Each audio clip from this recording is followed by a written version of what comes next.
अख्ख्या महाराष्ट्राचं लक्ष लागून राहिलेल्या ठाणे लोकसभा मतदारसंघात राजन विचारे यांचं पारडं जड असतानाच आता शिंदे गटाला एक मोठा धक्का बसलेला आहे।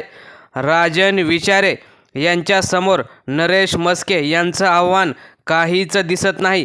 काल नरेश म्हस्के यांनी आपला लोकसभा अर्ज भरला, त्यावेळी त्यांच्याच गटात आणि त्यांच्याच कार्यकर्त्यात आणि नेत्यात सर्वांसमोर राडा झाला आणि नरेश म्हस्के यांची सभासुद्धा पहिलीच कशी फेल झाली हे आपण सविस्तर बघूया।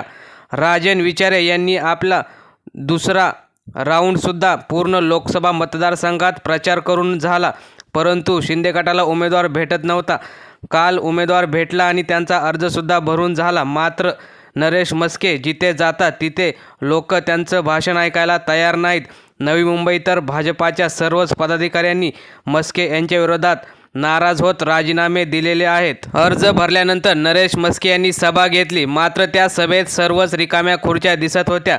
त्यांच्या महायुतीतच सावळा गोंधळ दिसला, त्यामुळे नरेश म्हस्के हे फक्त बळीचा बकरा बनवले आहेत अशी शंका यायला लागली आहे व राजन विचारे यांचा जो विजय आहे तो निश्चित आजच झालेला आहे असं दिसत आहे। त्यामुळे राजन विचारेंच्या विकासाच्या कामांपुढे नरेश म्हस्के हे पुन्हा घरीच बसणार अशी चर्चा आहे। तर मित्रांनो, तुम्हाला काय वाटतं, ठाण्याचा गड कोण जिंकणार, राजन विचारे की नरेश म्हस्के? आपल्या प्रतिक्रिया कमेंट बॉक्समध्ये नक्की कळवा। धन्यवाद।